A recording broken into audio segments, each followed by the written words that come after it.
За та бүхэн сайн байцгаана уу? За надтай хамт хэдэн минут бясалгал хийж эхэлмээр байна уу? За хэдэн минут хэдүүлээ бясалгая.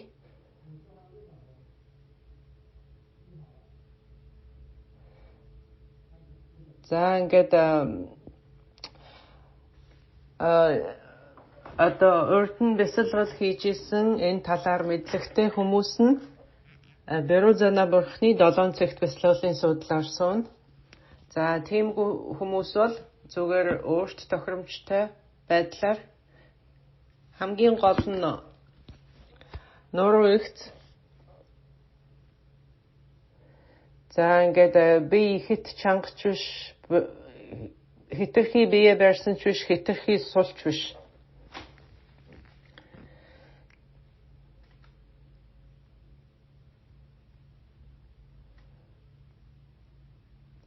За ингээд гарын байрлал одоо ямар байх нь бас тийм онцгийн чухал биш.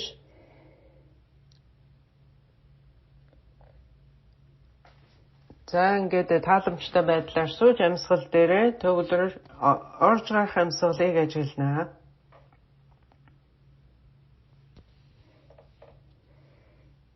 За ингээд амьсгал аваад 10-аас 15 секунд хэртээ барьж ягаад амьсгалаа гаргана. Гаргахдаа бүрэн гарч дуустал нь ингэж шахаж гаргана. Дахиад амьсгал аваад 10-15 секунд орчим дотроо барьж байгаад хүчлэн бүгдийг одоо дуустал нь шахаж гаргана. За эхлээд 3 удаа энийг давтаад хийгээрэй.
За одоо энгийн байдлаар альва нэгэн хянах оролдлогогүйгээр орж гарах амьсгалыг байгалийн унган байдлаараа орж гарах амьсгалыг зүгээр ажиглана. За амьсгалаа уртасгах юм уу богиносгох ямар нэгэн оролдлого хийх хэрэггүй.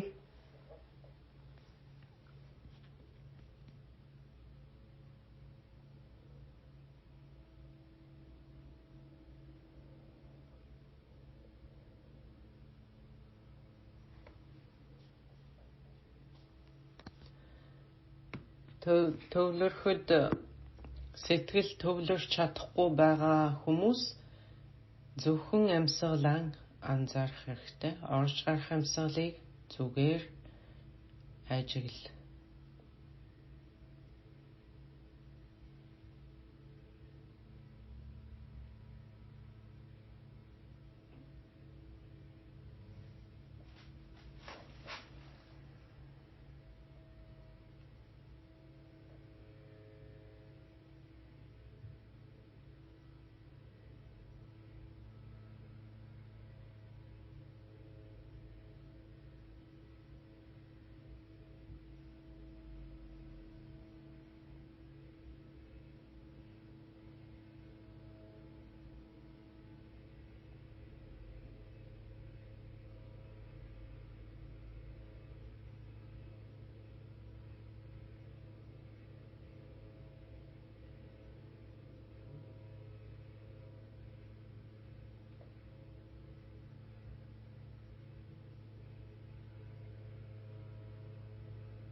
За одоо ажуухнаар одоо анхаарлаа буцааж авчирна.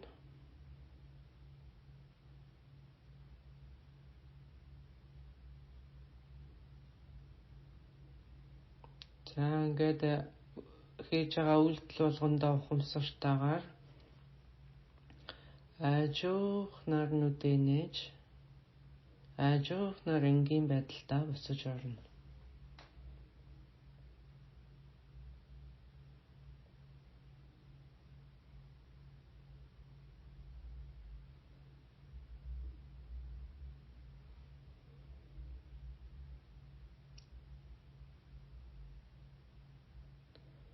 За ингээд бурхад болон дамжлагын лам нартаа дуудан залбирч талархлаа илэрхийлж за амьтны тусын тулд би гэгэрлийн замаар зорж яваа юм шүү гэдгээ өөртөө дахин нэг удаа сануулan тийм залбирлыг би одоо уншнаа.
Өнөөдөр би энд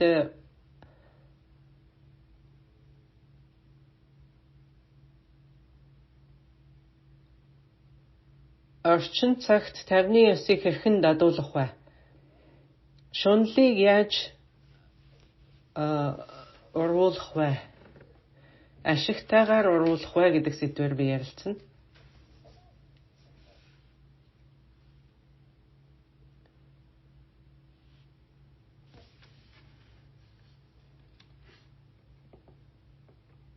За 59 тантра гэхээр одоо хүмүүс буруу ойлголт их байдаг. Тэгэхээр бидэнд одоо энийг тодруулан ойлгох маш чухал шаардлагатай байдаг.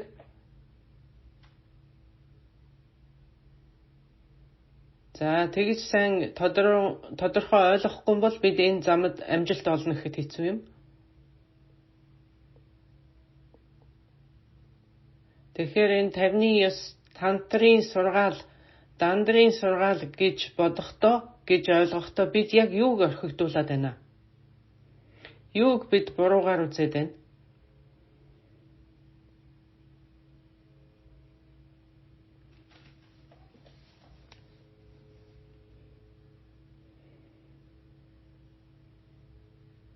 За ингээд зөв хэрэгжилж чадах юм бол яг гол ох шимийг нь зөв олж авч амсаж чадах юм бол 59 гэдэг хамгийн хурдан замаар гэгэрэлд хүрэх хамгийн товч зам мөн.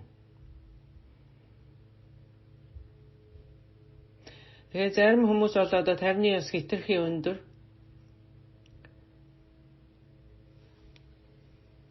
За энэ амаргүй, энийг бол энэ замаар самнах амаргүй гэж боддог.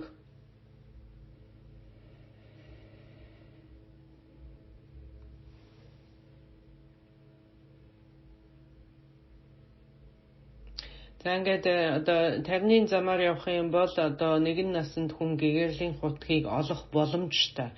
Харин судрын замаар явах юм бол судрын ёсоор явах юм бол тоошгүй 3 галвын туршид буян чуулганыг хураачиж хүрнэ гэж харьцуулан бодох юм бол гарцаагүй хамгийн хурдан зам гэдэг нь ойлгогдно. За ингээд маш гайхамшигтай бясалгагч бүтээлч хүмүүс бол магадгүй энийг сайн ойлгодог байх. Гэхдээ ихэнх хүмүүс энийг 59-ыг алдаатай ойлгодог. За судрын ёс 59-2-ыг яг хаана яаж ялгаж ойлгох ёстой бэ гэдэг дээр хүмүүс их төөрөлддөг.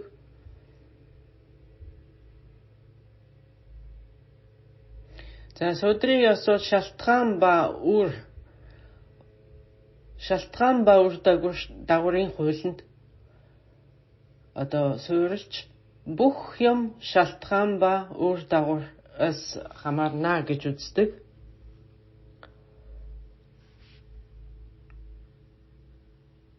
Тэгэхээр бид шалтгааныг нь зөв тавиад үр дүнгийн гарахыг хүлээнэ гэсэн үг.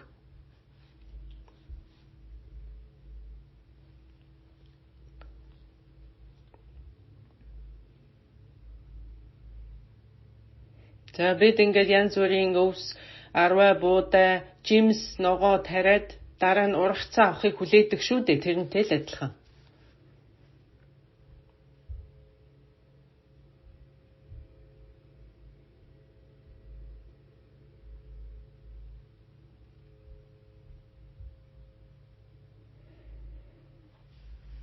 За ингээд шалтгааныг нь тарьсан бол ямарваа нэгэн үр дүн хизээ нэгэн цагт гарах нь гарцаагүй маа гэдэг бол энэ судрын замыг хэлж байгаа.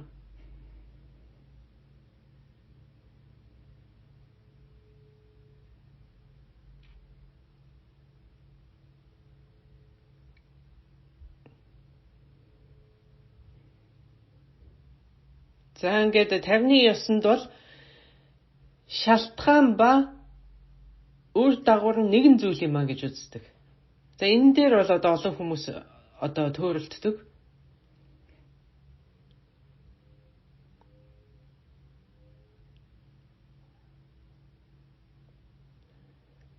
Тэгэхээр бидний хүрэх чагаа зорилго бол Dharmakaya буюу номын лагшин, Rupakaya буюу дүрс лагшин.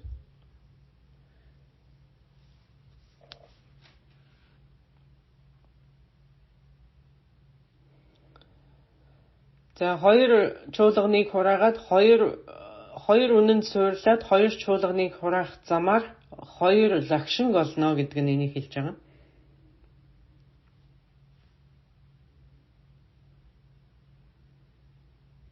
Тэгэхээр үнэн байдал бидний ойлголт хоёрын хооронд ямар зөрүү гараад байна гэдгийг би өнөөдөр тайлбарлая гэж бодож байна.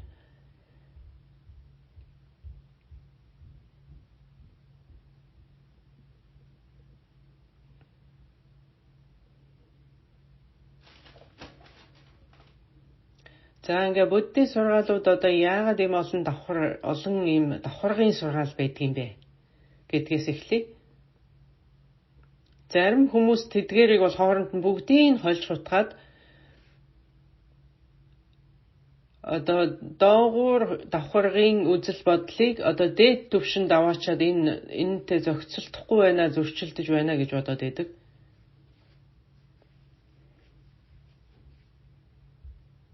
Тэрнээс болж одоо бид алдаа гаргах нь их байдаг.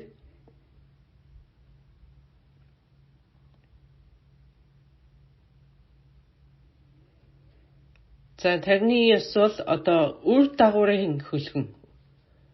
Үр дагаврын хөлгөн. Энэ бол одоо тэр тал дээр хинч үүнд маргадаггүй.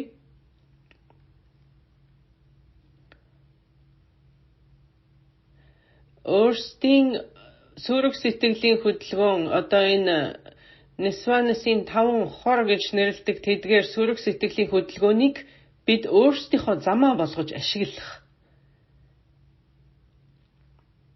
За ийм боломжтой маа гэдэг дээр бас хинч одоо мэтгэлцдэггүй. За харьцангуй үнэн туйлын үнэн хоёрыг тал дээр мөн тэд бол одоо хинч одоо маргах хүн байдаггүй. Зөвхөн зарим нэгэн сургуулиуд одоо туйлын үнэн харьцангуй үнэн хоёр бол хоёулаа хоосон. Хоёулаа ох шимгүү. Хоёулаа төөрөгдөл. Хоёулаа хизээч үннээсээ бүтэж оршдоггүй гэж үзэх нь байдаг. За ийм тохиолдолд ингэж үзэх юм бол энэ үзэл маань бидний одоо судрын ёсны дээд давхарга болон тарны ёсны бүхий л давхаргуудтай энэ бол нийцдэг юм аа.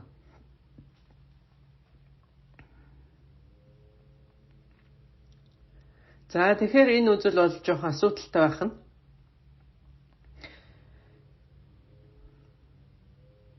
Тэгээд одоо сударт амьдрын ёстой зохицолдохгүй байхаас гадна ер нь логик учир шалтгааны үүднээс бодоод үзэхэд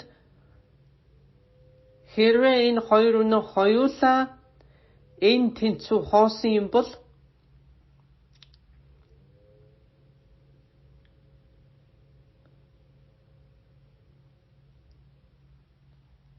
тэгэхээр хоёулаа хоосон байх юм бол бидэнд одоо тэнд хүрэх юмсан гэсэн тийм бидний зорилго одоо утгагүй болоод ирэх юм.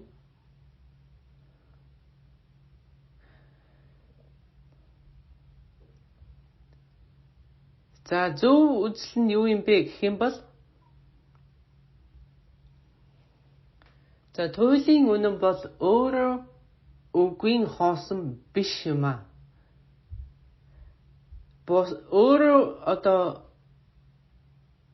Өөрөө үгийн хоосон биш, бусад үгийн хоосон гэж үзэх юм бол энэ үзэл одоо ингээд үнэн талтай илүү нийцтэй болоод ирж байгаа юм. Тэгэхээр туйлын үнэн бол төөрөгдөл байхын аргагүй маа. Хэрвээ туйлын үнэн төөрөгдөл байх юм бол бидэнд юунд хүрэх гээд яваад байгаа нь ойлгомжгүй болчихно. За ингэж үзэх нь одоо тарны ёстой одоо бүрэн зохицолтож байгаа.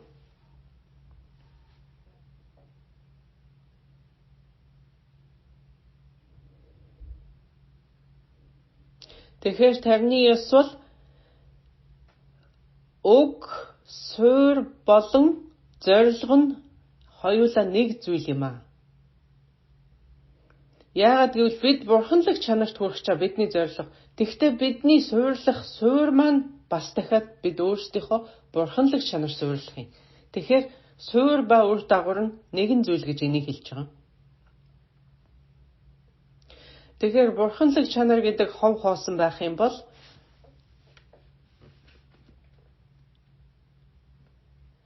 эсвэл өөр үзлэр одоо бурханлаг чанар гэдэг бол жинхэнэ бурхан юм аа гэд бодчих юм бол одоо яг одоо таны дотор жинхэнэ тэгэхээр танд яг тэр бурхны чанар одоо таны дотор байна гэж үзэх юм бол бурханлаг чанар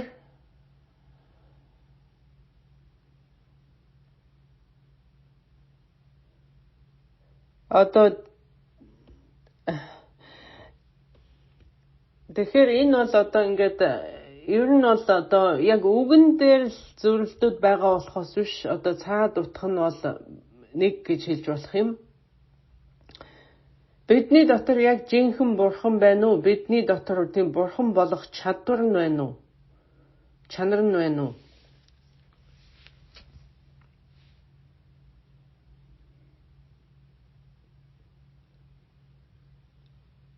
Тэгэхээр бидний одоо очих газар бол номын лагшин.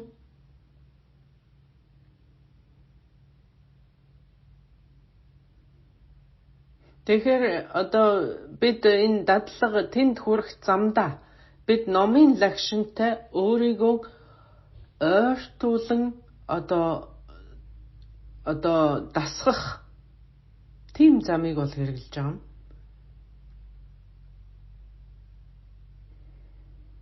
Тэгэхээр одоо бурханлаг чанартайгаа л ойртохын төлөө хийж байгаа дадлага бол тарины ёсны дадлага гэж ойлгож болно.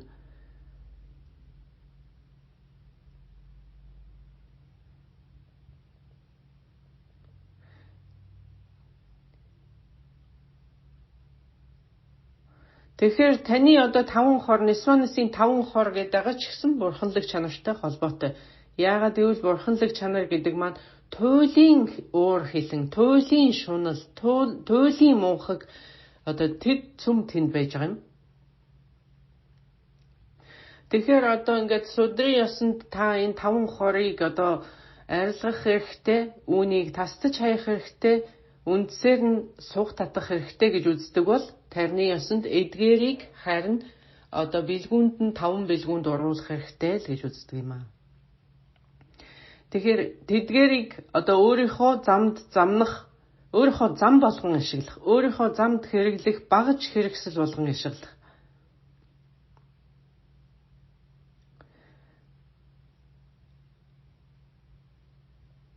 Одоо ингээд 5 ширхэг машин байлаа гэхэд бид тэрийг одоо хэрэглэж тэр машиныг жолоодож чадахгүй бол тэр бол аюултай зүйл шүү дээ. Аюултай зүйл. Харин бид тэрийг одоо яаж ажилуулахаа мэдэж байх юм бол тэрийг бид өөрсөнтэй ашигтайгаар хэрэглэж болно. Одоо бидэнд бол маш их ашигтай ч байх бололцоотой. Тийм байх шүү дээ. Тэгэхээр одоо тэдгээр 5 машиныг бид одоо зайлуулах хэрэг байхгүй юм. Зүгээр л одоо яаж жолоодохоо мэдчих хэрэгтэй юм. Хэрвээ одоо энэ 5 янзын трактор ч юм альва нэгэн одоо техник машин байлаа гэхэд тэрийг хизээч одоо яаж жолоодохоо суралцаагүй тийм хүний хувьд бол тэр чинь аюултай зүйл юм биз дээ. Харин түүнийг одоо яаж одоо ашиглахаа мэдж байгаа хүний хувьд бол огт өөр хэрэг юм. За ингэж чадах юм бол та одоо зөв шалтгаанаар зөв зам дээр одоо зөв арга хэрэглэж явж гинэ л гэж үзэж болох юм. За ингээд би одоо хамгийн дээд дандрыг хамгийн дээдлийнх нь ханцшгүй дандрыг нь би сурмаар байна гэж ингэж тэр замаар би замнана гэж хүн болгон одоо тэгж зорддог.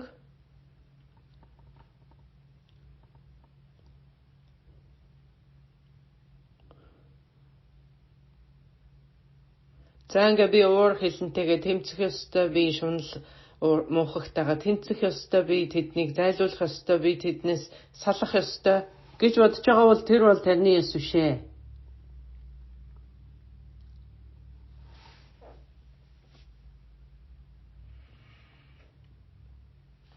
За ингээ тарины ёс та тарины ёсоор замж байгаа юм уу?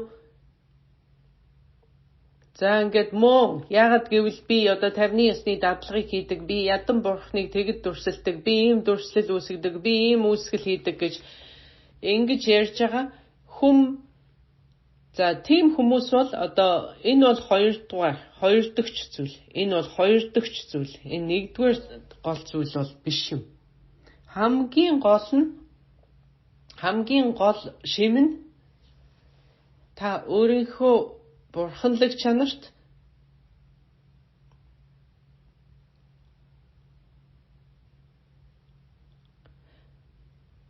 өөрийнхөө хүрэх тэр зорилгыг өөрийнхөө замтай зэрэгцүүлж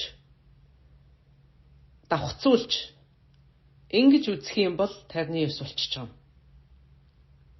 Тэгэхээр тэдгээр 5-20-ыг та ашиглахыг бодохгүй түүнээс салахыг бодож байгаа бол тэр бол тарны ёс биш ээ. Тэр бол зүгээр судрын зам шүү дээ. Тэгээд ингээд ядан бурхнаа бясалгаад 50-ыг нь уншаад энэ бол зүгээр тарны ёс мэт харагдаж байгаа боловч жинхэнэ тарны ёс бол биш ох шим нь алдагдсан байна л гэсэн үг. Та буруу зүйл дээр анхаарлаа төвлөрүүлж чинь буруу юмыг голлоод байна гэсэн үг.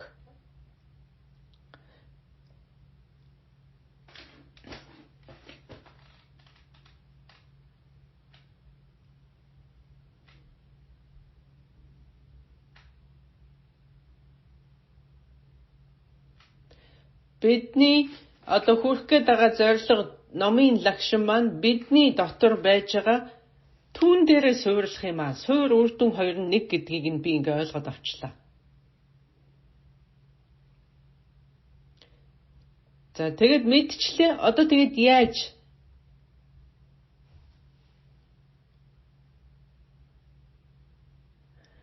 За ингээ яаж гэх юм бол бид буянтай сэтгэлийн чанаруудыг хөгжүүлнэ.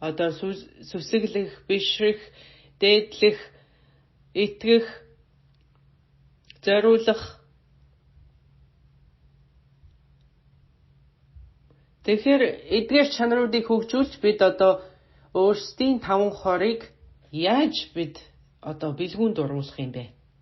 Яаж ашиглах юм бэ?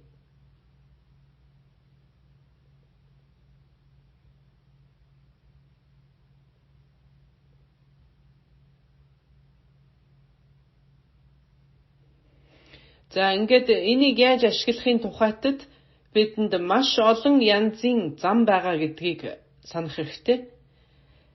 Олон янзын зам гэдгээр энэ дэд түвшний зам, доогуур зам гэх мэтлэн хэлж байгаа. Хамгийн сайнаар гэдгээр юу хэлээд байгаа юм бэ гэх юм бол өөрийнхөө бурханлаг чанартай учрахыг хэлээд байгаа. Хэрвээ бурханлаг чанарынхаа өчүүхэн төдий хэсгийг нэг зурвас төдийхэн хараад авахд л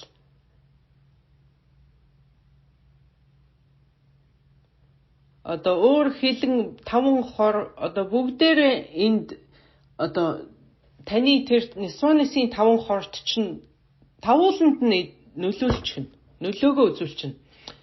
Нөлөөгөө үзүүлэнгүүт таны тэр 5-20 чинь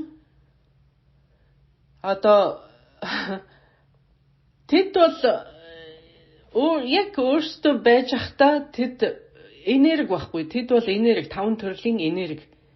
Яг тэр энергинд ямар нэгэн алдаатай тал байна уу гэвэл байхгүй.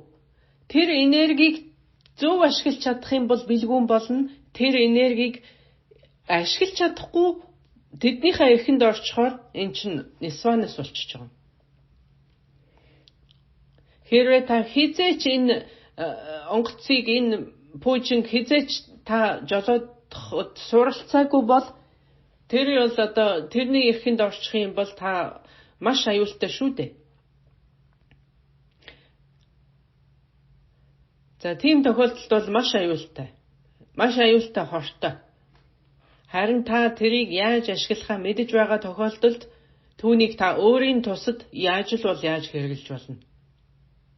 Захиран зарцуулж болно гэсэн үг. Яаж хэрэглэхээ маш сайн мэдэж байх юм бол бүр хамгийн сайнаар яаж хэрэглэх вэ гэдгээ мэдэж байх юм бол тэрий чинд бэлгүүн гэж хэлээд байгаа.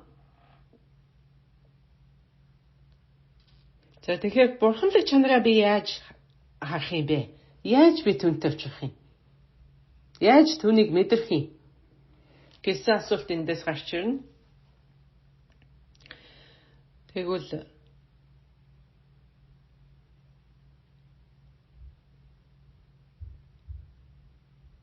За үүний тулд маш олон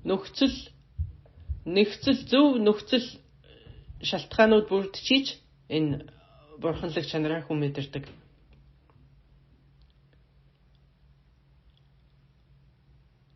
За одоо ингээд бид яаж вэ гэх юм бол одоо бид өнгөрсөн эрт цагийг одоо цагтай ингэж харьцуулж үзэх хэрэгтэй.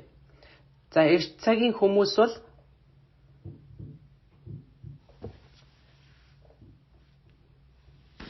эрт цагт хүмүүс яаж амьдарч исэн бэ гэвэл ингэж их төвлөрсөн хотод амьдарч ийсэнгүй. Тэд бол одоо маш алслагдмал газар амьдарч ийсэн. Тэр үеийн хүмүүсийн санаа сэтгэж байгаа зэрэг нь цөм маш одоо гинэн гэх юм уу, нэг талаар маш одоо хар буруу санаа багтай гэх юм уу. Яа гэвэл тэдэнд сатаарах юм маш бага байсан. Тэгэхээр тарны ёс яг яаж ажилтдаг юм бэ гэх юм бол маш Евросын ховор нандин эрхэм зүйл шүү гэж үзэж тэнд үнэхээр итгэж, үнэхээр сүжиглэж, үнэхээр биширч байгаа тэрэн дээр үндсэлж тарны ёс хөгждөг юм аа. Тийм хүмүүст тарны ёсыг, тантрын ёсыг заадаг гэсэн. Тэр эхний хичээлийг сураад дуусангууд эзэмшснийх нь дараачихын шатыг заадаг. Тэгэхээр хүмүүст бол тэнд сатаар л одоо маш бага байсан учраас одоо маш их гүнзгий элтэд онох үед бол маш хурдан үрдэг байсан. Тэгээд тэдэнд одоо сэжиглэх тийм эргэлзэх зүйл бол бага байсан байна. Тэд маш одоо тийм итгэмтгий балчир юугмэр юмдээ одоо тийм хар сэжиг одоо бага байснаас тэд одоо бүрэн итгэл биширтэй байсан учраас тэд тийм хөндөр амжилтанд амархан хүрдэг байсан. Тэгээд тэр маш их талархдаг. Юурбусын хүндэтгэлтэй ханддаг. Одоо тийм байсан учраас. Тэгэхээр одоо Хямлан нуруутай ойрхон төвдийн нутгуудаар одоо тэнд амьдарч байгаа хүмүүс ном сурахын тулд тэр хүйтэн, тэр өндөр, тэр цастай уулсыг гатлан явж тэр халуун оронд зорж очиж ингэж одоо өөрт байгаа альва эд хөрөнгийг өчүүхэн жаахан алт болгож хувиргаад, гимбүү ч юм уу болгож хувиргаад ингээд өөртлөөд аваа явдаг байсан байна. Тэгээд энтхэгүүдээс очиод ингээд номд суралцахад надад төдий хэрийн алт өгөхгүй л би чамд заахгүй. За чи надад ийм жоохон алт өгч байгаа бол би чамд ийм л жоох юм зааж өгнө. Энийгээ чи хоёр дахин углаад ирэх юм бол би чамд дараачихын зааж өгнө. Ийм байдлаар заадаг байсан.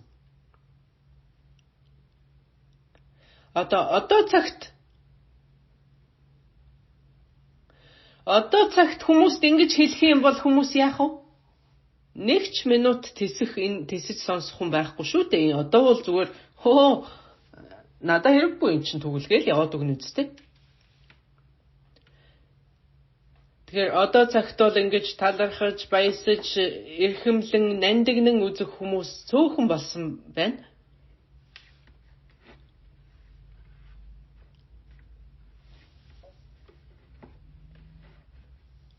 За тэр үед яагаад ингэж алт яагаад ингэж алтан шуналтай да юм байсан уу гэвэл магадгүй тэдгээр хүмүүсийн тэр их сүсэг бишрэл үнэхэрийн гарцаагүй шаардлагатай зүйл байсан учраас ч тийм байсан гэж болох юм.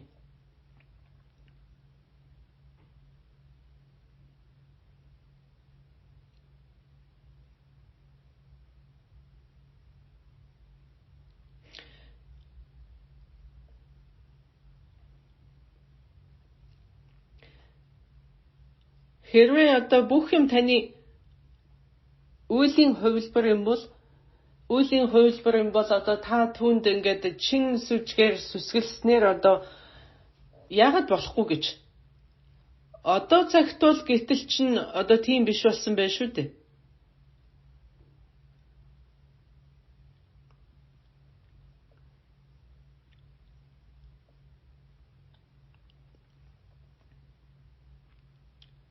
Одоо төвдүүд гэхэд одоо Далай ламд л итгэдэг.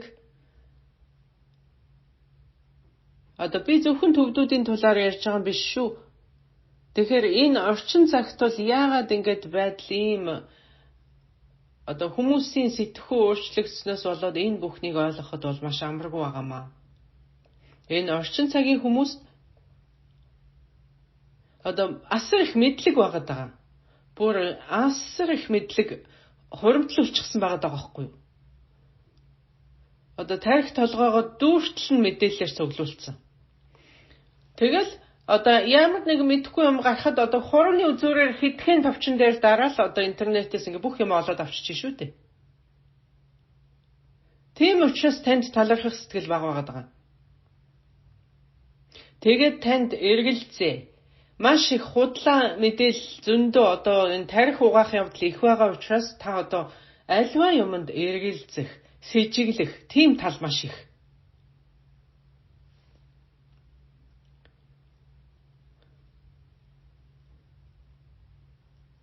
Ямар ч нууц юм байхгүй одоо хурууны үзүүрээр бүх юмыг интернетээс олж болж шүү дээ.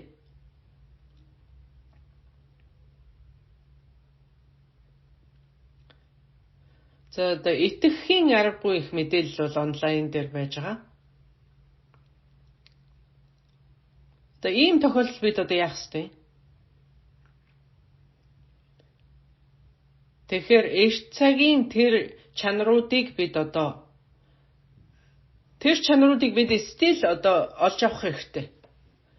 Юурусын итгэл, хүндлэл, хайр, бишрэл, сүжиг байж иж тарны ёс тэгжиж одоо урагшилт юм аа, ахт юм аа, амжилттай болд юм аа.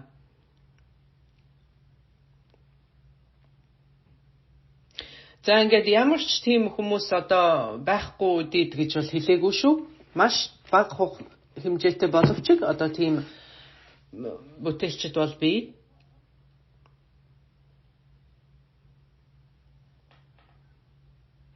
За эрт цагт бол одоо шав хүн багшаа хайж амиа золиослон байж амиа алдах нь холгүй хүнд бэх замыг туулан очиж одоо багштай очдөг байсан байна.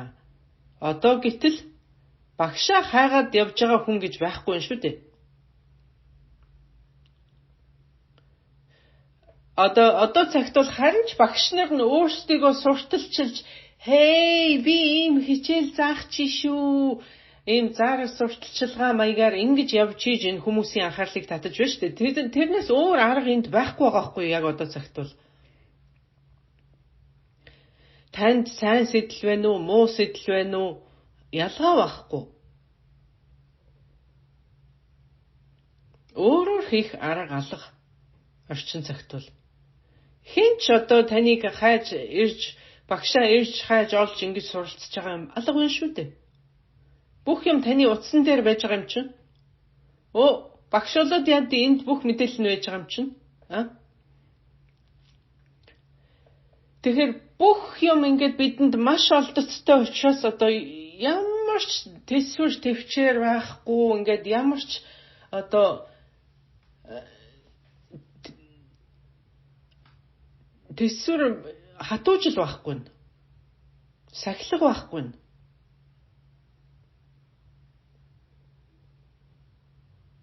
Одоо бидний энэ одоо хамгийн энгийн боловсролын систем л гэхэд яах ёстой бэ гэвэл одоо энэ бүхнийг тайлбарлан ойлгуулж тодруулж одоо ойлгуулах хэрэгтэй. Тэгээд тарны ёсонд одоо энэ гарын тим, хөлн тим ингээд эрэм эвцэлсэн ингээд бодохоор гүнзгий утга нь цаад утга нь яг юу юм бэ гэж одоо тэрийг бид одоо ярьж, хэлж, тайлбарлаж ойлгуулах хэрэгтэй байгаа.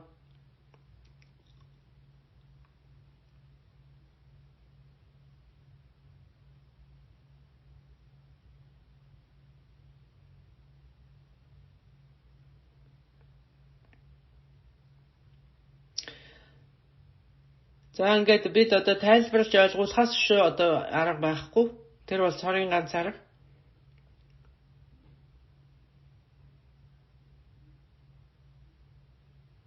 Тэгэхээр таны одоо бүх оршихуйч нь таны зам болчихоор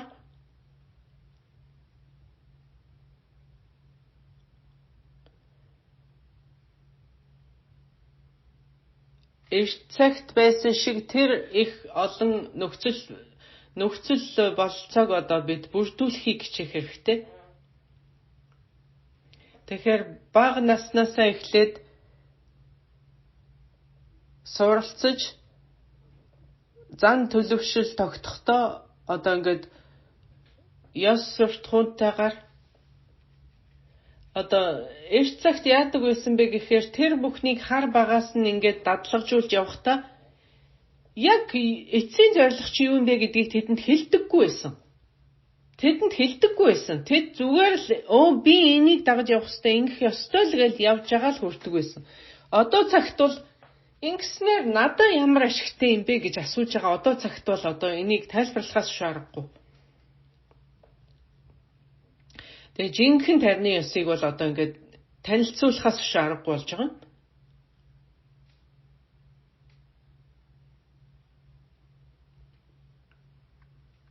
За ингээд судрын ёс гэдэг бол ингээд сэтгэл дээрээ төвлөрөөл ингээд сэтгэлээ ингэж хөгжүүлсээр байгаад л ингээд явсаар байгаад л хүрх юм. Тэгвэл тарны ёс сэтгэл бие хоёроо цугтна дадуулж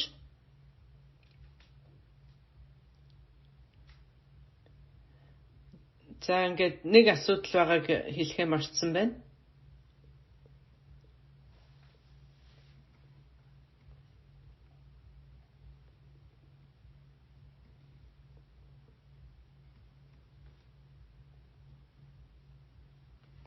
Тэгэхээр одоо энэ багш гэдгийг орчин цагт бас сайн ойлгодоггүй барууныхан ялангуяа. Жишээлбэл одоо ингээд онлайнаар бүх юмыг олоод мэдчихэж байгаа тохиолдолд аливаа нэг машин эд хэрэгслийг биднээс шинээр авахдаа хэрэглэх заавар гэж байдаг да. Тэрийг авсан юм чинь багш надад ямар хэрэгтэй гэдэгтэй адилхан харьцаад байгаа. Энэ судал энэ хүрт энийн дээр ингэж яагаад ингээд би ингээд болчихно гэж боддог.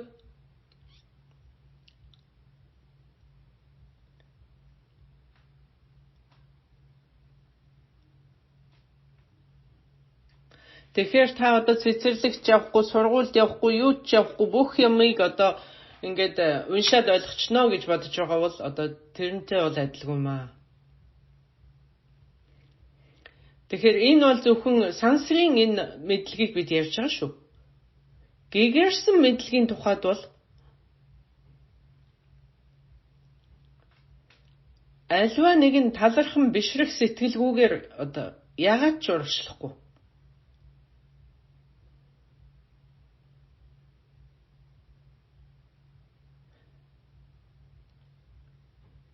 Би надад одоо энэ бишрэл сүжиг хэрэггүй. Би энийг одоо ингээд би өөрөө энэгээр явж чад хүрчнэ гэж боддог.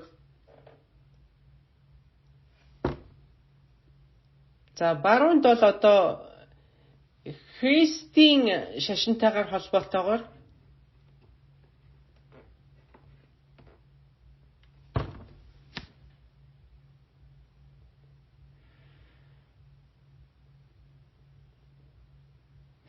одоо баруунд бол одоо Христийн энэ ертөнцийн эзэн бүгдийг бүтээсэн юм а гэдэг энэ тайлбар та сэтгэл ханамжгүй байгаа учраас та өөр юм хааж ингэж ирж байгаа юм.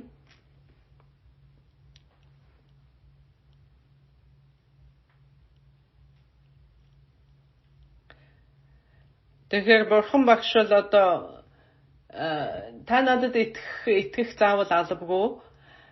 За ингээд миний сургаал итгэмээргүй санагдвал битгий итэг. Гэсэн учраас буддизм арай надад дээр санагдчихна гэж ярих ч хүн байдаг. Би одоо өөрийгөө мэднэ, би өөрийнхөө боосно. Гэсэн тийм хандлагатай хүмүүс байгаа учраас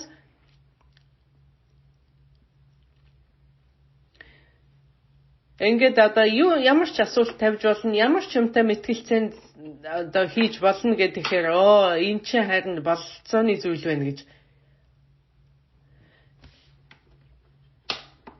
Тэгэхээр одоо ямар дандрын ёс гэхээр одоо хүн болгон хамгийн дээд дандрын ёс. Би бол одоо хамгийн дээдлийнхаар нь л явна. Тэр дундлих доотлих над хэрэггүй гэж ярьдаг.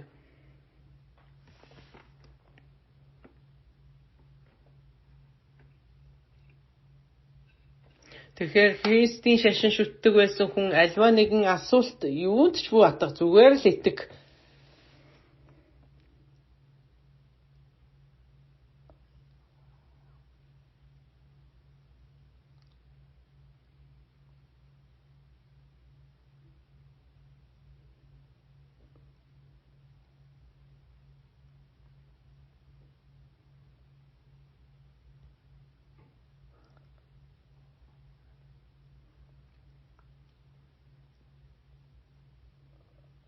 За ингээд бурхан гэдэг бол одоо харагдахгүй ийм далдын нэгэн хүч одоо ертөнцийн эзэн ингээд үнэхээр юм бишрэл төрүүлмээр тийм далд нэг эзэн байж гин.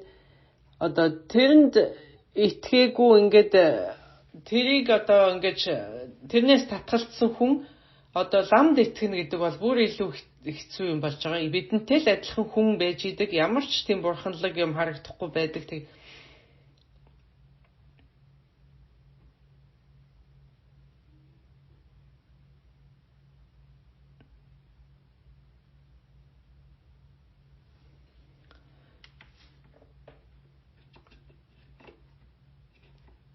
Тэгэхээр одоо бурхан багш одоо энэ лам багш гэдэг маань ч гэсэн энэ бол төөрөгдлийн үзэгдэл шүү дээ гэж ойлгох юм бол үнэхээр итгэн сүсэглэж бишрэх сэтгэл төрөх юм бол яагаад болохгүй гэж.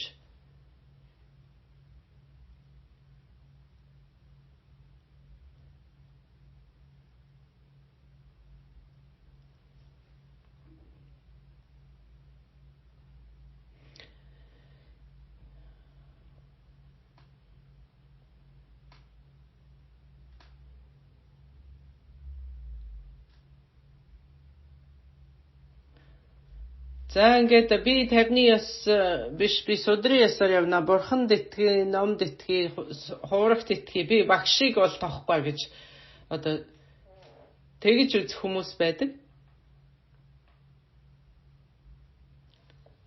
За тавны ёсонд бол тэгвэл шал өөр. Эхлээд багшид, дараа нь бурханд, дараа нь номд, дараа нь хуурагт. Энэ бол ингээ маш чадварлаг арга юм байна. Тэгэхээр бурхан гэхээр бол биднээс хамаагүй өөр их хол сонсогдож байгаа юм. Бидэнтэй яг адилхан хүний дүртэй багш бидний өмнө ингээд байж байна гэхээр арай илүү ойр.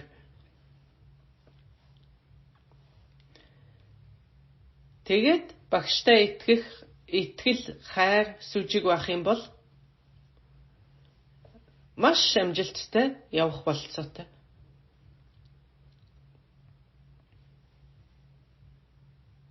За одоо бидний орчин үе тохиолж байгаа бидний сорилт бол одоо энэ л юм да. Судрын замаар явмаар байна уу? Тарны замаар явмаар байна уу? За ингээд чин үнэнч сэтгэлтэй байх зэрэг бол маш их нөлөөтэй.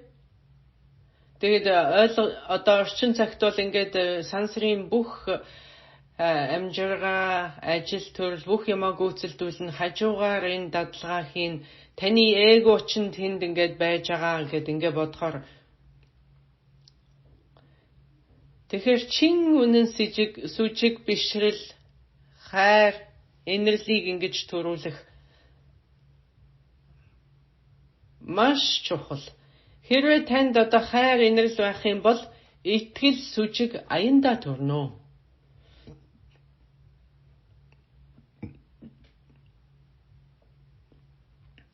За ингээд төвдөд ийм үг байдгийг.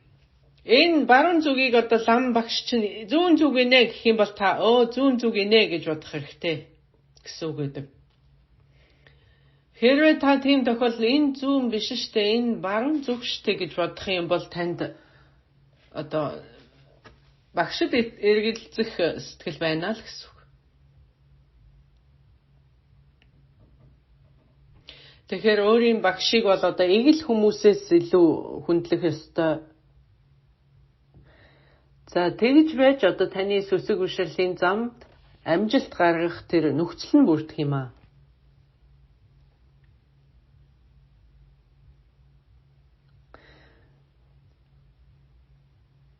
За бид хэрвээ эдгээр зүйлсийг ойлгочих юм бол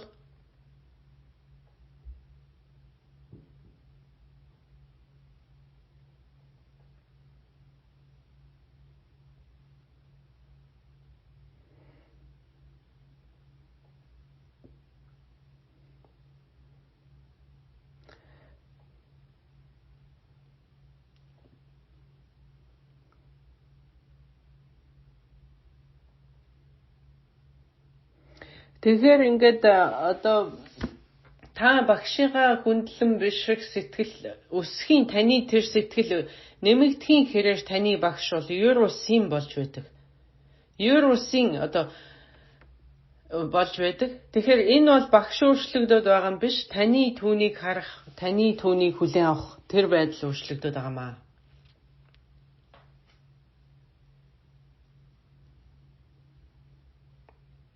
Энэ бол одоо та бурханлаг чанараа багч гэсэн одоо мэдэрч эхэлж байгаагийнх шинжим.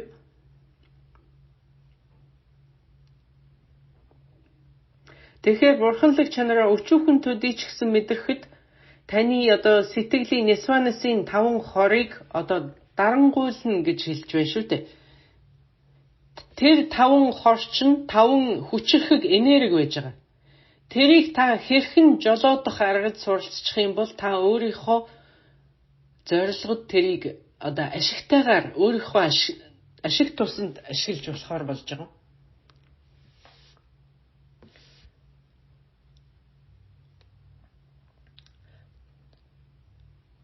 Одоо тог байна. Биднес тогийг яаж хэрэглэхээ мэдэхгүй л тэр аюултай зүйл. Гэтэл бид тогийг яаж ашиглахаа мэдж байгаа учраас бид маш ашигтайгаар маш олон зүйл хэрэглэж байгаа үстэй. За тэгээд танд одоо бусад бүх одоо зохимжит нөхцлүүд бүрдэх хэрэгтэй. Буян, хишиг, чуулган, сүжиг, итгэл энэ бүхэн бүрдэж байж таны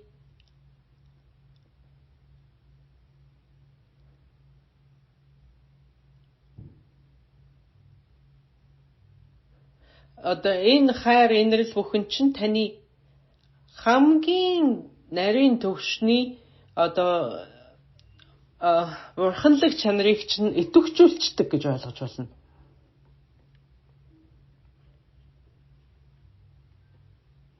Тэгэхээр ингээд бод сэтгэл, бодит төвшний бод сэтгэл таны хамгийн нарийн гүнд байж байгаа хамгийн туйлын бод сэтгэлийг сэрээдгээ гэсэн үг. За тантра гэхээр хүмүүс одоо тантрик секс гэж ойлгодог. Тэр талаас нь тантра гэхээр л одоо секс гэж ойлгодог хүмүүс баруунд бол зөндөө байдаг.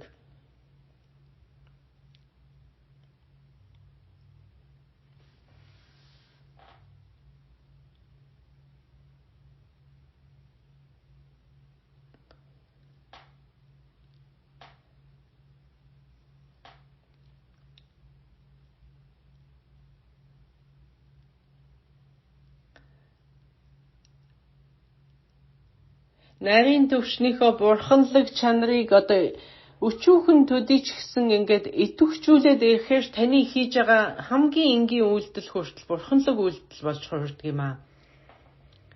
Жишээлбэл одоо ингээд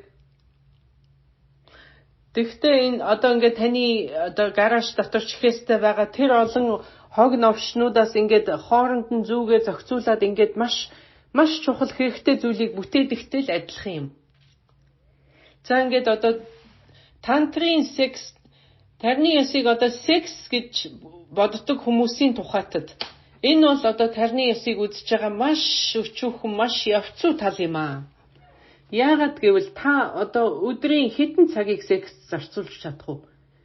Жилийн хэдэн цагийг та секс зарцуулж чадах вэ? Зарим хүмүүсийн хувьд жилдээ бол хэдхэн цагийг л секс зарцуулж чадна. Тэр бол тэгэх юм бол та энэ сексийг одоо гэгэрэлтэй ашиглах юм бол энэ бол маш удаан зам байх болно. Тэгээ секс хийх үедээ л та дадлага хийж гин гэж бодох юм бол энэ бол маш удаан зам.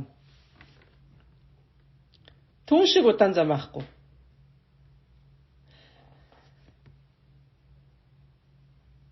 Харин та энэ одоо 5 Нисванасын 5 хор гэж нэрлэдэг байгаа энэ 5 хүчирхэг энергийг хэрхэн жолоодож чадахтаа суралцах юм бол маш хурдтайгаар зорьсондоо хүрэх болцоод.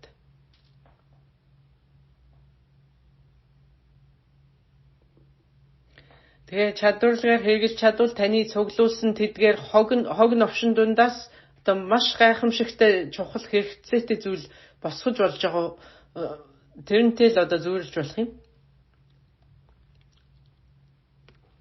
Тиймээс тарны ёсны дадлага одоо бид яаж бүхэл оршихуйтайгаа ингэж дадлага хийх ёстой. Яаж дадуулах ёстой юм бэ? Бүхэл оршихуйгаа яаж ашиглах вэ гэдэг дээр анхаарах хэрэгтэй. Одоо би бүх шаардлагатай нөхцлүүд бүрдэх хэрэгтэй гэж тургуулсан.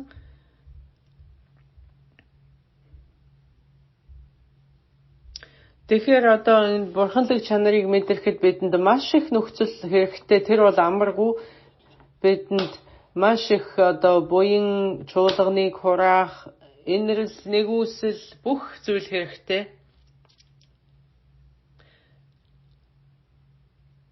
За тэдэнгүүгээр бол одоо ингээд боломжгүй асуудал түүнийг мэдэрнэ гэдэг. За ингээд заримдаа ингээд тэдэнгүүгээр мэдэрч байгаа чинь одоо мэдэрч болох юм. Тэгтээ тэр бол одоо төрч зургийн.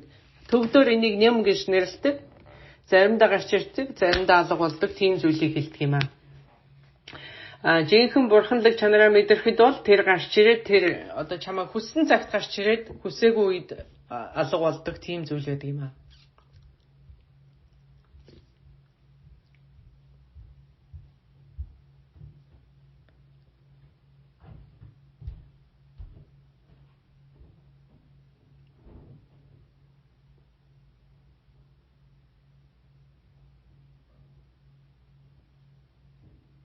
Ингээд төвдүүдийн талаар ярихад бид одоо өөрсдийгөө тарны ёс гэдэг маш их чимэглэл, маш их зан үйл ингээд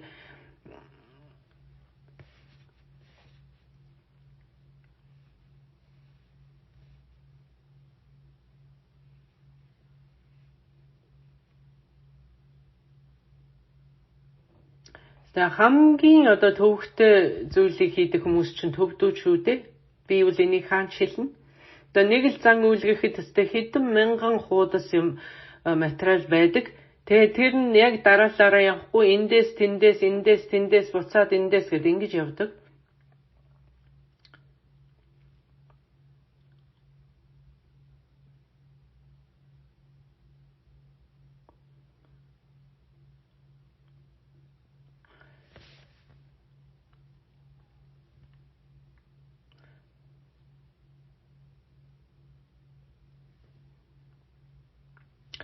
За ингээд одоо Нисванасын 5 хор гэдээ ярихад одоо төвдүүд тэг хэрвээ ярих юм бол одоо та энээс салах хэрэгтэй гэж бодож гинүү, энийг ашиглах хэрэгтэй гэж бодож гинүү гэвэл салах хэрэгтэй л гэж хэлнэ.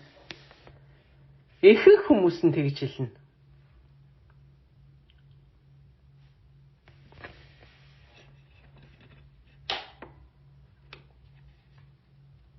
Яагаад гэвэл тэд одоо ингээд одоо өөрсдөө тарны ёсных гэж нэрлэж байгаа боловч тэдний одоо анхаарлаа тавьж байгаа зүйл нь одоо буруу зүйл дээр анхаарал байна л гэж хэлэх.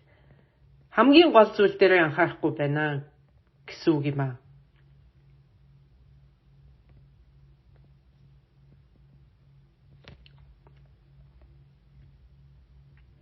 За энэ талаар би ингээд бүр ном хүртэл бичсэн байгаа.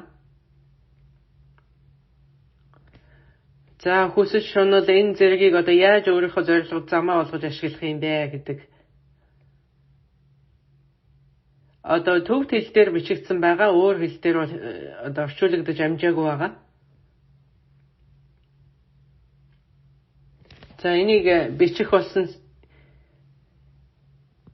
сэтэл маань бол одоо хамаг одоо хүн болгонд тусаа өгөөсэй л гэж бодсон юм. Хүн болго энийг мэдэж аваасаа гэж би бодсон.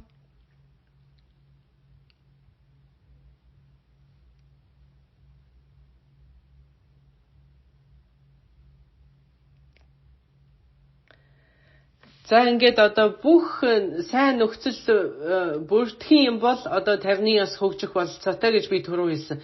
Тэгэд энэ бүх нөхцөл бүрдээгүй тохиолдолд бид яах юм бэ? Бид одоо ягаад ч энийг дадуулах ёсгүй гэсэн үг үү? Аргагүй гэсэн үг үү? Гэвэл үгүй. За ингээд бүх нөхцөл бүрдсэн байх юм бол одоо төгс төгөлдөр байна л гэсэн үг. Тэр бүрдээгүй байдгиймаа гэхэд одоо тэдгэрийг олох гэж оролдох, тэдгэрийн төлөө зүтгэх, энийг дадуулаад үзэх, оролдоод үзэх боломжгүй гэсэн үг бол биш. Би бол энийг болно, энийг дадуулж болно гэж би хүн болгонд хэлнэ. Яг гэвэл бидэнд бүгдээрэнд нь 5 хор байж байгаа шүү дээ. Бид орчин цагийн хүмүүс. Орчин цагийн хүмүүс гэдгээр бид боловсралтай хүмүүс. Боловсралтай хүмүүс гэдэг нь бид хоорондоо ярилцаж чадах, хоорондоо харилцаж чадах тийм хүмүүсээ гэсэн үг. Тийм учраас одоо би энэ 50-9-ыг бол одоо хүн болгонд тохирох замаа гэж хэлээд байдаг нь энд байдаг юм аа.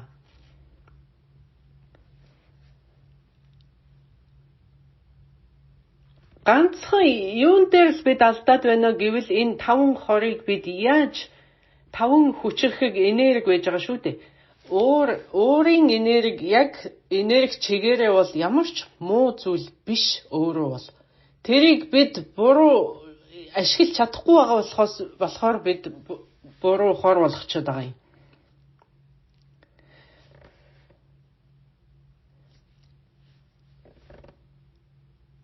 Тэгэхээр одоо өөрийн тэр энерги одоо тэр бурханлаг энерги хоёр өөр нь муу нөгөөх нь сайн гэж бол байхгүй. Энэ бол яг адилхан энерги шүү дээ. Тэгэхээр бид одоо ингээд өөрийг бид сайнаар ашиглаж болно. Яг гэвэл бид ингээд уурлаагүй үедээ хэлж чадахгүй зориг хүрэхгүй ингээд хулчигнаад байгаа юм а уурандаа биднээс хэлж чаддаг үстэй. Тэгэхээр энэ юм сайн тал байж болж байгаа үз.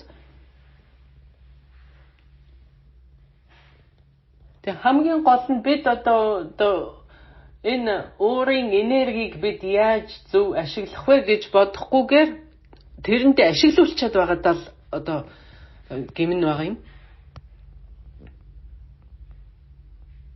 Тэгэхээр өөрөө бол буруу биш. Түүний эрхэнд ороод буруу зүйл хийж байгаа бид буруутангууд юм аа.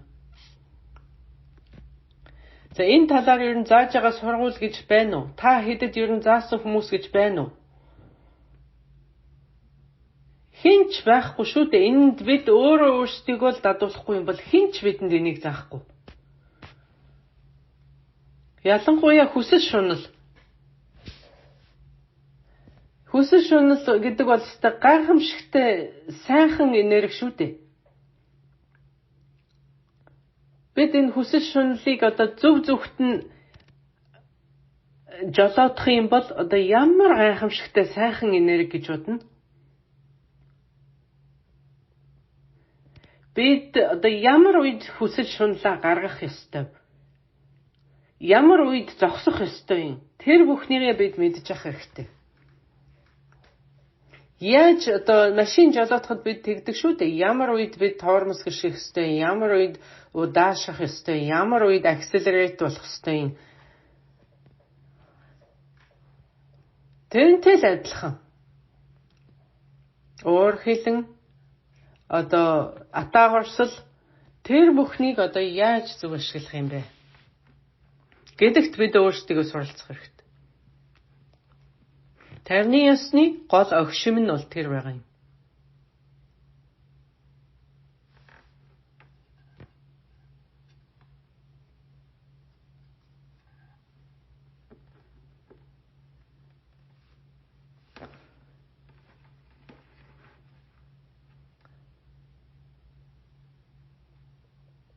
За ингээд одоо эдгээр энерги зөв ашиглаж чаддаг болохын цагт одоо бидэнд бурхан юм уу, багш юм уу одоо гайхамшигтай хайр сүжиг одоо бишрлээ төрүүлэх тийм нэгэн хэрэгтэй байна гэж бодол танд орж ирж болох юм.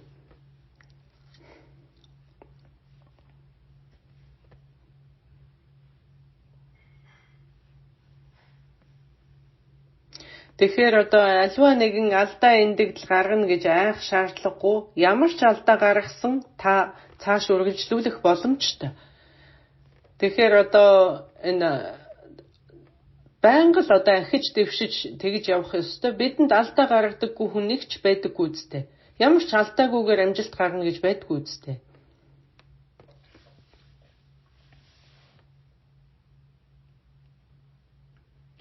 Энэ гайхамшигтай итгэл бишрэл сүжиг одоо таны дотор ингэж төрж одоо хөгжихийн хэрээр таны одоо бүх зам одоо онгойж ингэж одоо амжилтын бүх зам нээгддэг гэж болно.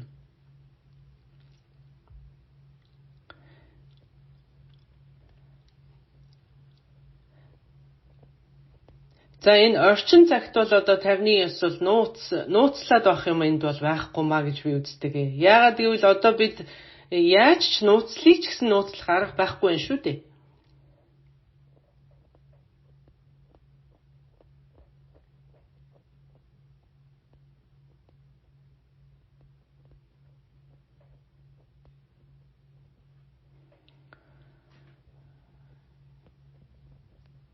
Тэгэхээр одоо ингээд зарим нэг одоо онс түлхүүрийг бол одоо ингээд зөвхөн шавьд дамжуулдаг, багшаас дамжуулдаг тийм онс түлхүүрүүд байгаа. Тэгэхдээ ер нь бусад бол ихэнх зүйлс одоо нууцлаад байхын аргагүйгээр одоо ингээд ил тод болох цаг болсон л гэж би үздэг юм аа.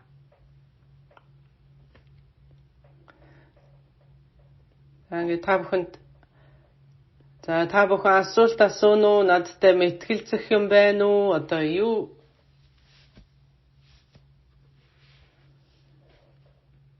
За энд нэг юм асуулт гарлаа.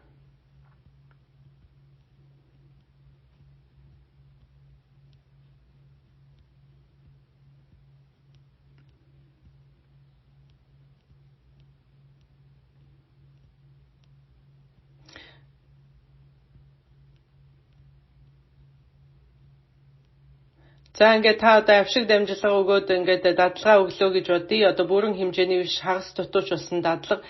Тэгвэл орчин цагт одоо яг лам болохгүйгээр өдөр тутам тогтмол дадлага хийж явах тийм ямар арга байна гэсэн асуулт байна.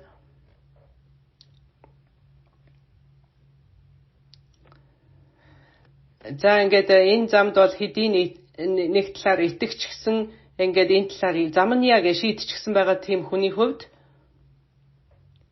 хамгийн түрүү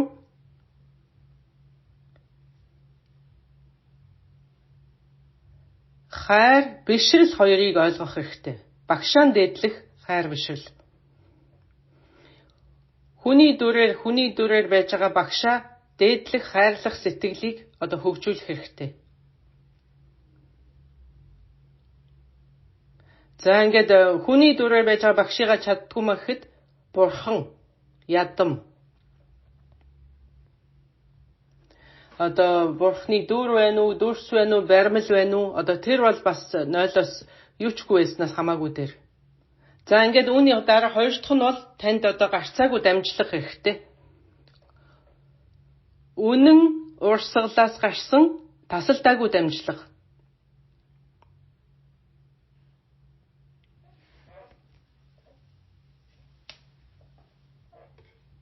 За тэгээд ингээд аль болох сэжиг хартлага шүүмжлэл багтай. Ийм байх хэрэгтэй. За ингээд аливааг өөдрөгөөр хардаг. За өөдрөг сэтгэлээр ингээд аливаа нэгэн юмд шүүмжилттэй хандах нь бага, сэжиглэх нь бага, тэнэгэлцэх нь бага байх юм бол ингээд амжилттай явна.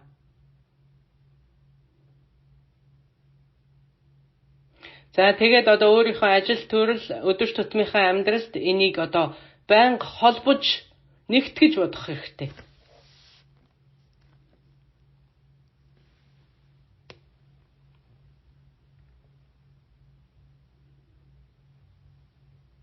За ингээд одоо атаархыг гэвэл атаархаад атаархаа болий гэвэл болоод уурлыг гэвэл уурлаад уураад болий гэвэл болоод ингээд янз бүрээр одоо өөрийгөө ингэж дадуулж явах хэрэгтэй. За энэ бол одоо ингээд ямар ч юу ч хийгээгүй байснаас бол хамаагүй дээр юм.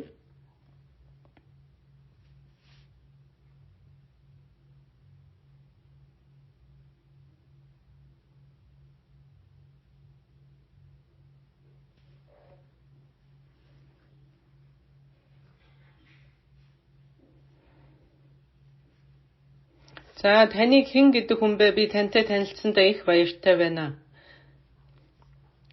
За төвдөд бол биднээс одоо нэр биш тайтлаар цолоороо явдгийн. Миний цол бол Хамбруул Римбучи, миний нэр бол Жамбал одоо.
За энэ шунал зуралтаа яаж тавиулж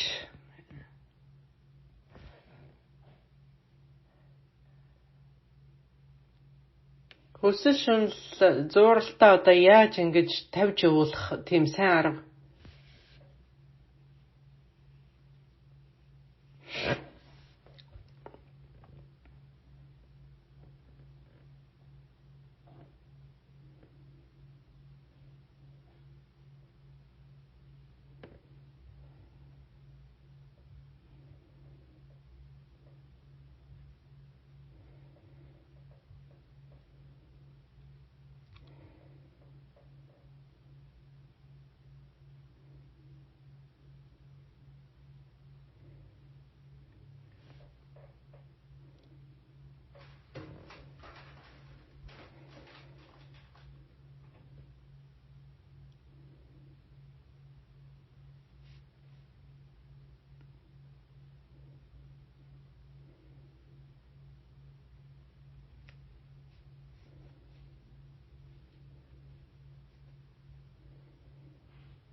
За ингээд одоо мөнхөс байдал энэ хааштай нэгнээ алдах гэдэг үнэхээр хэцүү байдгийн байна. Энэ бүх шунал зуралтыг яаж одоо тавиулах болцоотой байдаг вэ?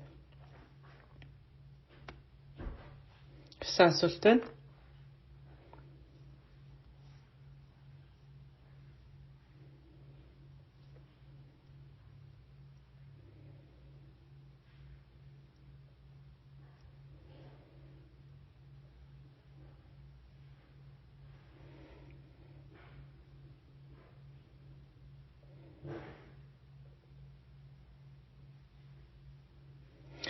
За ингээд одоо хэцүү үе тулгархад одоо судрын ёсоор бол ингээд за миний одоо муу хэлэнцсэн гэж барцад гарч байна, арилж байна гэж бодож болох юм.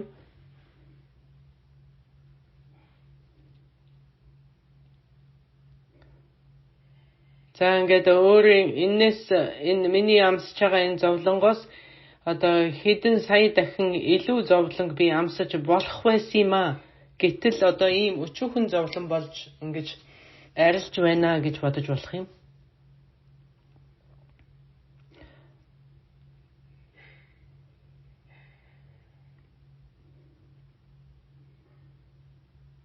За ингээд тарны ёсонд бол энэ бүх зовлон эдэлж байгаа таны зовлон чинь одоо зовлон биш, энэ бүхэн өөр нэгэн ийм ашигтай энерги болгон хуургаж болох юм.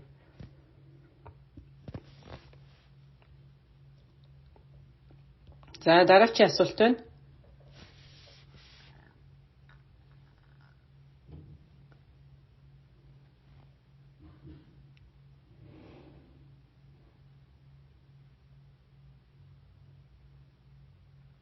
За ингээд 5 хорыг одоо яаж ашигтайгаар ашиглах юм бэ?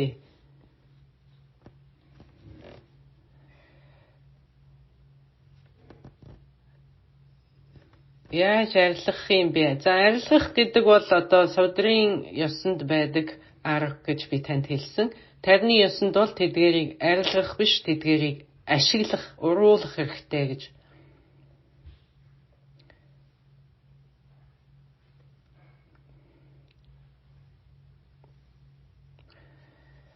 За жишээлбэл хор байлаа гэхэд одоо хоронд бүхөр над чи хортой гэж нэг нь үзэх байдаг. Тэгвэл тарны ёсонд бол энэ хор одоо буруу шууд ингээ буруу мэдэхгүй хэрэглэх юм бол хор байж болох боловч энийг одоо болгоомжтойгоор мэдэж байгаад ингээд ухамсартайгаар өөрөөр хэрэглэх юм бол энэ болж болох юм аа гэдэгтэй адилхан юм.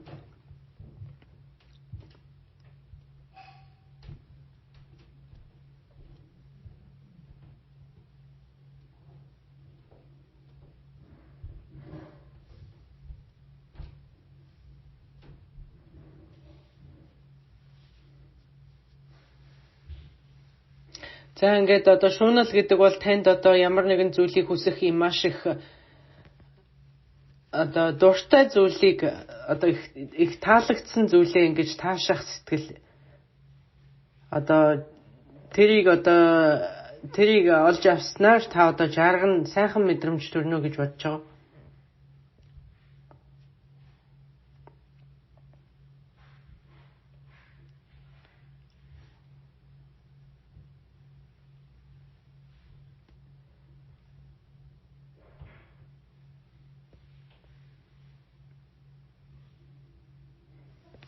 За тэгэхээр бол одоо ер нь одоо альва нэг машиныг жолоодож чадахгүй бол одоо асалд орох нь амархан.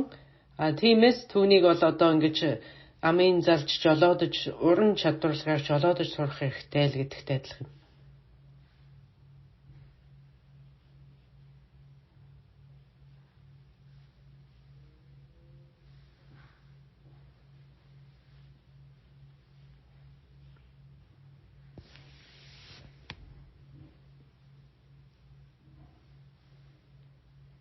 За ингээд шуналлаг одоо ашигла гэд яг яаж ашиглах юм? Би одоо шунал төржин доо гэж шунал дээр бясалгалаа гэхэд одоо шуналтаа л ингээд автахаас өөрөөр одоо яаж тэрийг ашиглахыг ойлгохгүй байна гэсэн асуулт байна.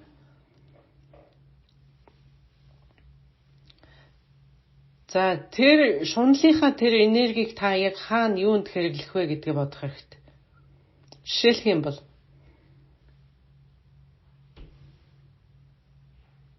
за хэрвээ хин нэг хүнд нэг үг хэлэх хэрэгтэй байлаа. Тэгээд хэлж чадахгүй айгаад байлаа гэж бодъё.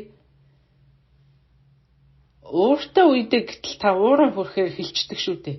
Уурандаа. Тэгэхээр энэ уур чинь танд ашигтай болж байгаа үз?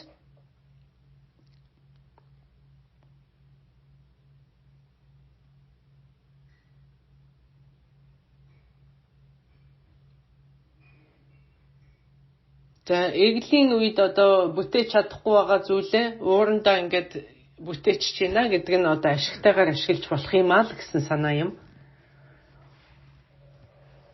За тэгвэл та тэрийг хизээ барьж хизээ тогтоож болох вэ гэдгийг мэдж байх хэрэгтэй.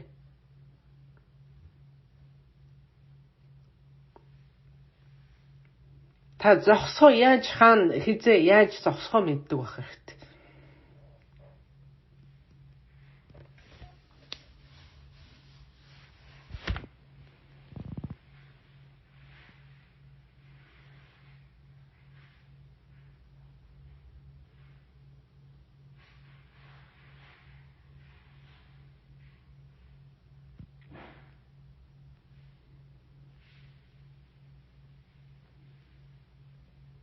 За ингээ би одоо миний одоо хамгийн том одоо ганц хүсэж байгаа юм бол унтах байлаа гэж бодоход одоо унтахад чиглүүлж байна гэж үзэж болох уу гэсэн асуулт байна.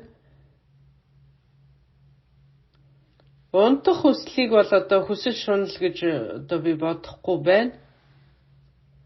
Тэгэхдээ одоо таны бие амралт шаардж байгаа бол та унтахгүй байх нь одоо танд ашиггүй байлгүй дээ. Хортой байлгүй дээ.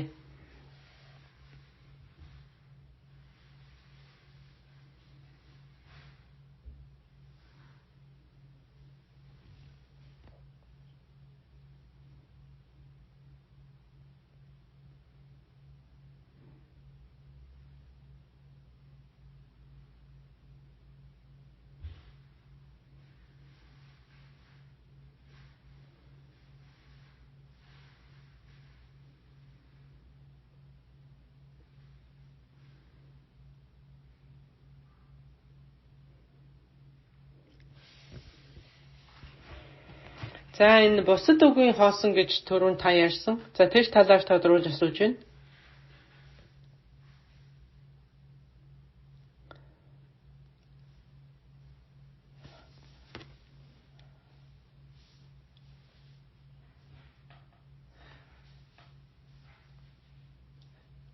За энийг буруу ойлгосон хүмүүс бол одоо ингээд тархин угаахтай хүмүүс амархан байдаг.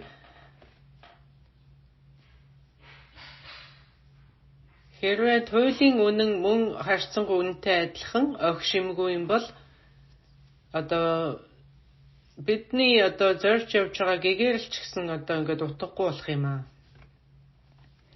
Тэр бол өөрөө үгийн хоосон биш, бусад үгийн хоосон.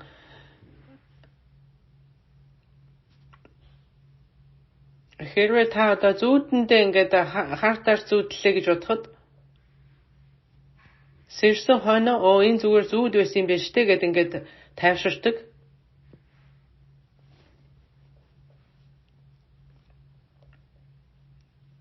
Сэрснийхаа дараа бол тэр бүхэн ингээд айх аюулгүй болоод явцдаг шүү дээ.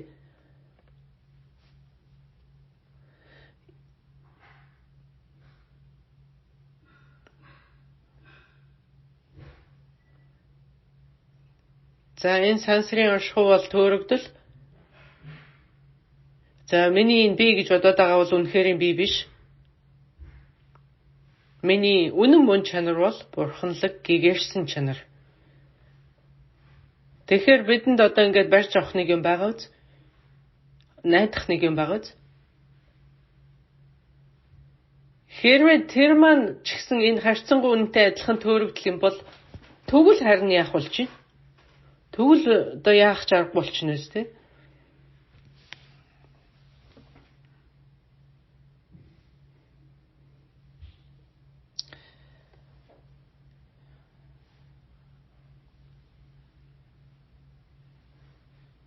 За ингээд одоо та ингээд одоо зовж чинь эн чин тэгтээ зүүд юм. Тэгээ зүүднээсээ сэрхээр тэр нь дахиад